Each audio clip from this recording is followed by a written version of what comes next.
ফেরাউন মুসা আলাইহিস সালামকে বাপজি ছেড়ে দিলেন। মুসা আলাইহিস সালাম তিনি আস্তে আস্তে বাপজি বড় হতে লাগলেন, আর ফেরাউন কিছু বলে নাই।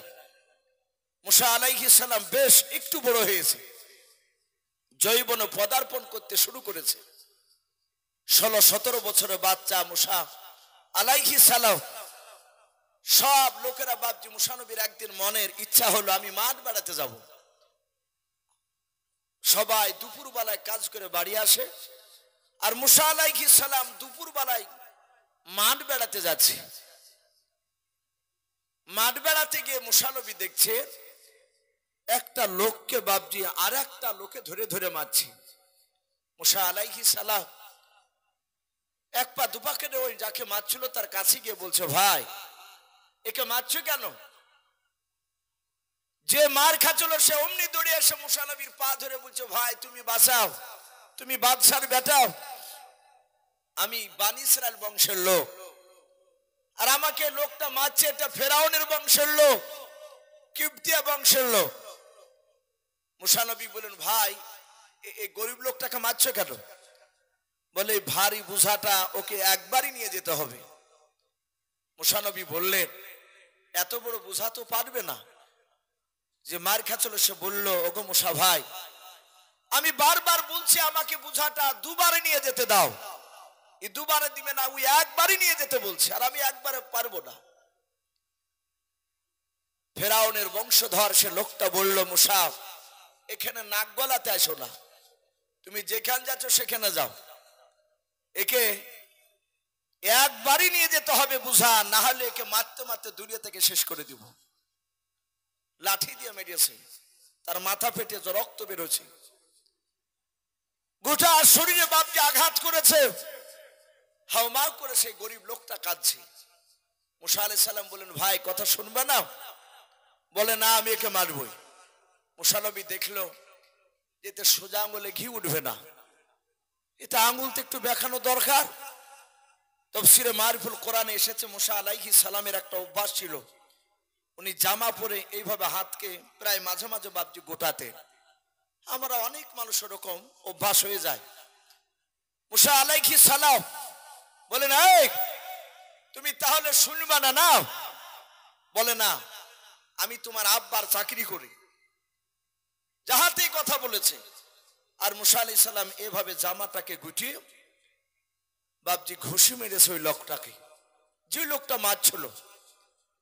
এক ঘুষিতে বাপজি মুসা আলাইহিস সালামের আঘাতে দাঁড়াস করে পড়ে বাপজি সে লোকটা মারা গেল। মুসা আলাইহিস সালাম বলেন, ভাই ই পড়ে গেল কেন? নাকে হাত দিয়ে হাতটাকে ভালো করে একটু দেখে, এই লোকটার পৃথিবীর বুকে বেঁচে নাই, মরে গিয়েছে। মুসা নবী বলেন, ভাই আমি তোকে মারে ফেলবো বলে মারিনি, কিন্তু নবীর মার আর সহ্য করতে পারলো না। বলে, ভাই আমি মেরে ফেলবো বলে আমি তাকে মারিনি, তাকে একটু ভয় দেখানোর জন্য আমি তাকে ঘুষি মেরেছিলাম, ই তো ভাই মরে গিয়েছে। যে লোকটা মার খাচ্ছিল সে বলল, ভাই ঠিকই হয়েছে, এ তুমি যদি না আসতে তাহলে তোমাকে মারতে মারতে আমাকে মেরে ফেলতো। ও গালি দিছে যে শালো মরিয়াছে, ঠিকই হয়েছে, ও বাঁচেছে। মুসা আলাইহিস সালাম ওই লোকটার হাতখানা ধরে বলল, ভাই আমি যে একে ঘুষি মেরে মেরে ফেলালছি, শোনো এটা হচ্ছে ফেরাউনের, কেউ বলেছেন তার মামাই তো ভাই ছিল, খুব কাছের লোক। এই ভাই এ তুমি আর আমি আর এই লোকটা জানে, কিন্তু জানে তো লাভ নাই, ও তো মরে গিয়েছে, আমি যে মেরেছি আর আল্লাহ জানে।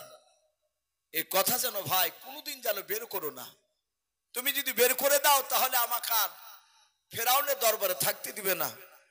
ছোট থেকে তো আমার আব্বা আমার উপর একটু রাগ আছে, ওই যে চড় মারিয়েছে তার ব্যথা এখনো আছে। লোকটা বলল, ভাই মুসা তুমি পাগলা হয়েছো, তুমি আমাকে বাঁচাইছো আর আমি এই কথা বলি, কারো সামনে বলবো না। মুসা আলাইহিস সালাম বাড়ি চলে গেলেন। গোটা এলাকায় প্রচার হয়ে গেল ফেরাউনের মামাতো ভাইকে মেরে ফেলাচ্ছে। হামান বলল, বাদশাহ আপনি জানতে পেরেছেন? বলে না। তাহলে আপনি যে আল্লাহ দাবি করিয়েছেন আর আপনার ভাইকে মেরে ফেলাচ্ছে, আপনি কে মেরে সেটা ধরতে পারলেন না, লোকে তাহলে তো ঠাট্টা করবে। ফেরাউন বলল, কথা খারাপ বলনি, উপায় বলে তুমি বলো যে যে মারিয়েছে সে আমি জানি, হামান শিখাইছি, তুমি প্রচার করে দাও। কোন লোক যদি আসামির নামটা বলে দেয়, আমি তো জানি কিন্তু আমি বলবো না এখন, আমি দেখতে চাই কোন লোক এই আসামিকে চিনতে পেরেছে কিনা, ধরতে পেরেছে কিনা। যদি বলে দেয় তাহলে তাকে মোটা অঙ্কের টাকা দেওয়া হবে। লোকেরা ভাবছে আপনার খুঁজতে শুরু করলো। ফেরাউন বলল 50,000 টাকা দেওয়া হবে শুধু আসামির নামটা বলে দিলে। তারপরে সে আসামিকে ধরতে পারলে ওকে তাজা লোকের সামনে জবাই করা হবে। মুসা নবী খাই দায় ঘুরে বেড়ায়। দিন 5-6 পর মুসা আলাইহিস সালাম আবার মাঠে গিয়েছে। মাঠে মুসা নবী আলাইহিস সালাম গিয়ে দেখছেন বাবা 4-5 দিন আগে যেই লোকটাকে মারছিল ওই লোকটাকে দেখছে বাবা অন্য আর একটা লোকে ধরে ধরে মারতেছে মাঠে। মুসা আলাইহিস সালাম কাছে গিয়ে দেখেন ওই তো সেই লোকটাও, যে লোকটাকে 4-5 দিন আগে অন্য লোকে মারছিল। মুসা নবী মনে মনে ভাবছে সেই লোকটাকে তো মেরে দিয়েছে, আবার এই লোকটা ওই লোকটাকে কেন মারতেছে। মুসা আলাইহিস সালাম কাছে যাওয়ার পর বলছেন ভাই তুমি আবার, এই ভাই তোমাকে আজও কেন মারতেছে বলো। সঙ্গে সঙ্গে বলছেন ভাই মুসা তুমি আজকে বাঁচাও। মুসা আলাইহিস সালাম হাতের পাঞ্জাবিটা ভাবছে জামাটা এইভাবে গোটাচ্ছেন আর বলছেন ভাই কি ব্যাপার আজও কেন তোমাকে মারতেছে। যাহাতে মুসা নবী এই কথা বলে ভাবছি হাতটা পাঞ্জাবিটা একটু গোটালছে।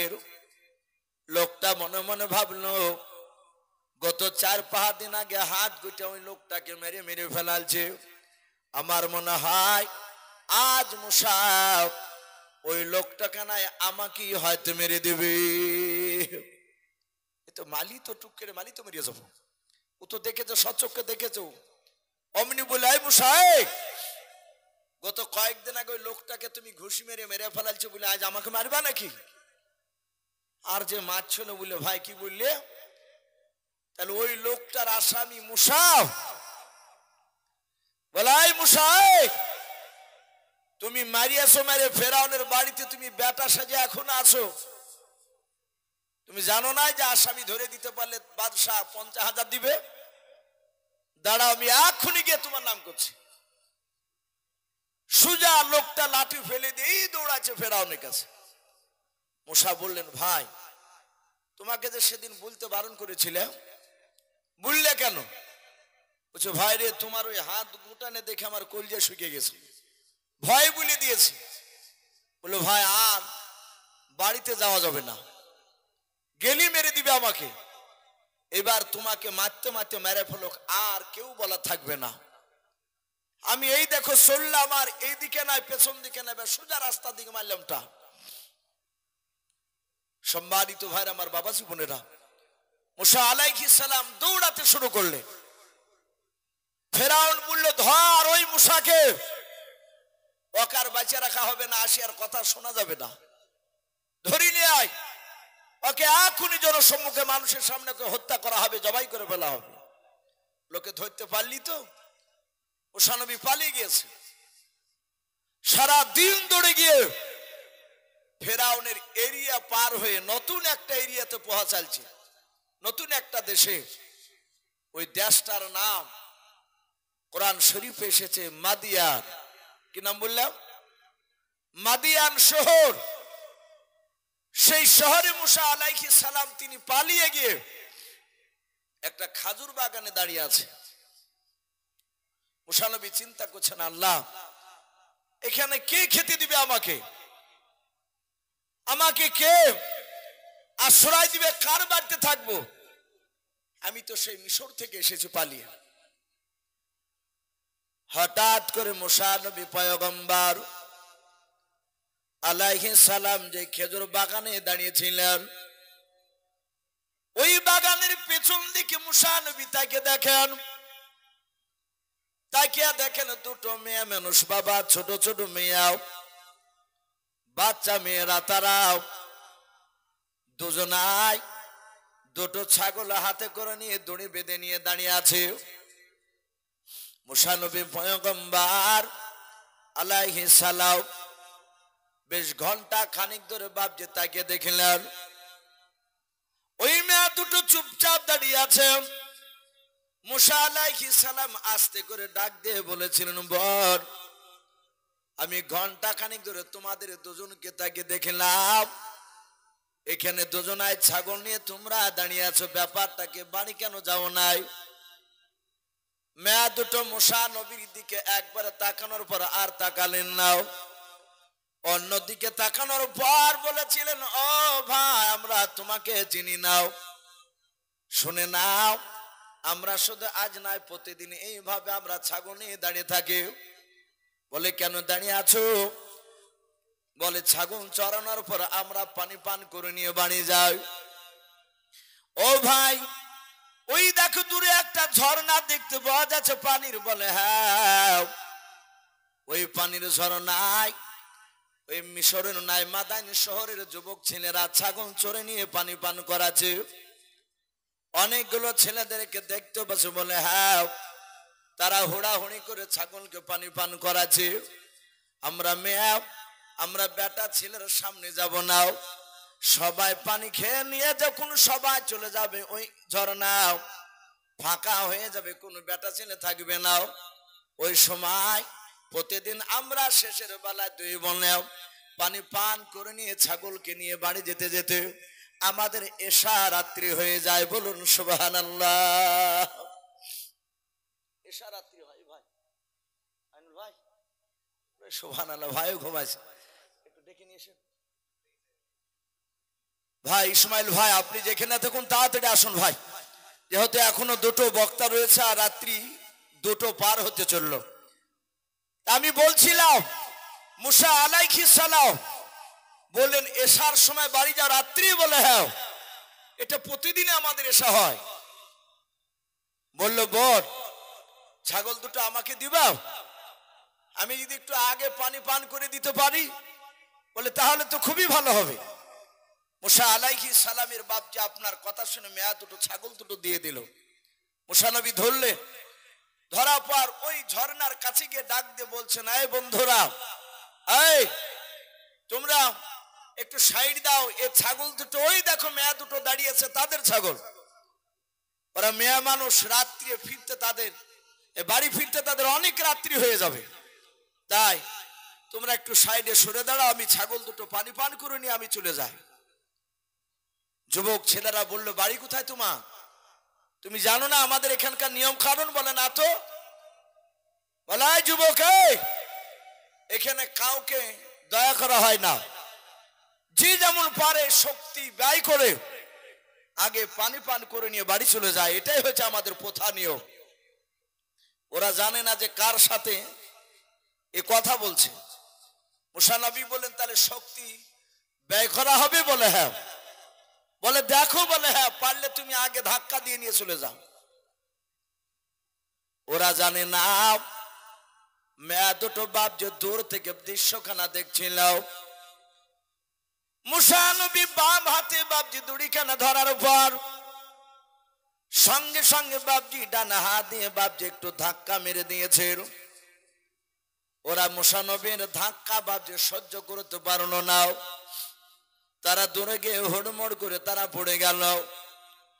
পড়ে যাওয়ার পর মুসা আলাইহিস সালাম নিজ হাতে ছাগল দুটোকে ঝর্ণা থেকে বাপজি পানি তুলে পান করালেন। মেয়া দুটোর কাছে এসে বলে বোন ছাগল নিয়ে বাড়ি চলে যাও, আজ তোমাদের রাত্রি লাগবে হবে না।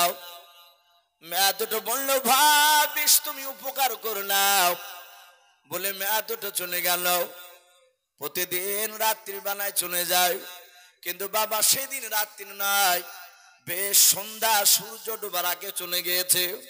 মেয়া দুটো বাপজি যার সন্তান, যেই ব্যক্তির মেয়া দুটো বাপজি মেয়ে ছিল, কোরআন শরীফে পাওয়া যায় ওই ব্যক্তি মাদানী শহরের বিখ্যাত নবী ছিলেন। বলুন সুবহানাল্লাহ। ওনার নাম কোরআন শরীফে এসেছে হযরতে শুআইব আলাইহিস সালাম।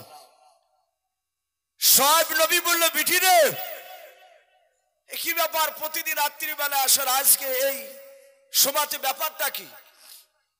বলে, আব্বা একটা যুবক ছেলে আমাদেরকে ছাগলকে নিয়ে গিয়ে পানি পান করে দিয়েছে, তার দেহতে অগাধ শক্তি দেখলাম, কিন্তু আব্বা আমাদের মনে হলো ওই ছেলেটা রাস্তা ভুল করে চলে এসেছে, আমাদের এলাকায় ছেলেটাকে এর আগে কোনোদিন দেখি নাই। শোয়েব নবী বলল, মা তাহলে যাও ফিরে ওই খেজুর গাছের গুড়িতে যদি ছেলেটা দাঁড়িয়ে থাকে তাহলে একটা আমার নাম করে ডেকে নিয়ে আসবা। বলবে আব্বা ডাক দিয়েছে। মেয়ে দুটো চলে আসলো, দেখছে মুসা নবী ওখানেই দাঁড়িয়ে। বললো, হে যুবক, এ ভাই, আব্বা তোমাকে ডাক দিয়েছে। মুসা আলাইহিস সালাম উনি মনে মনে চিন্তা করছেন, আল্লাহ আবার পানি পান করে দিই, বিপদে পড়লাম নাকি? এক তো বিপদ, বড় বিপদ থেকে পালিয়ে এসেছি। উনি চলে গেলে, যায় যে দরকার হলে ক্ষমা চাইব। মুসা আলাইহিস সালাম শোয়েব নবীর কাছে গিয়ে বাপজি গিয়ে দাঁড়ালেন। শোয়েব নবী বলল, বাবা তোমার নাম কি? মুসা নবী বললেন, আমার নাম মুসা। আবার শোয়েব নবী বলেছিলেন, ভাই এই বাবা তুমি কোন মুসা? তুমি কি বানি ইসরাইল বংশের মুসা? মুসা নবী বললেন, হ্যাঁ আমি বানি ইসরাইল বংশের মুসা। সাদা হাতে শোয়েব নবী বাপজি চেয়ার থেকে দাঁড়িয়ে গেলে চেয়ারটা নিয়ে গিয়ে বলছেন, বাবা এই চেয়ারে বসো। বলে, হুজুর মাফ করবেন, আপনি এত বড় দামি মানুষ, আপনি নবী, আপনার চেয়ার আমি বসতে পারবো না। শোয়েব নবী তিনি বুঝতে পারলেন, এই যদি বানি ইসরাইল বংশের মুসা হয় তাহলে এই আগামীতে আমার চেয়েও বিখ্যাত নবী রাসূল হবে। জোরে বলুন সুবহানাল্লাহ। ভাই শোয়েব নবী এ বুঝতে পারলেন কি করে? আল্লাহ রাসূল বলেছেন, এক নবীর খবর আর এক নবীতে দিতে পারে। জোরে বলুন সুবহানাল্লাহ। তো ভাই যাই হোক, আমি আর বেশি লম্বা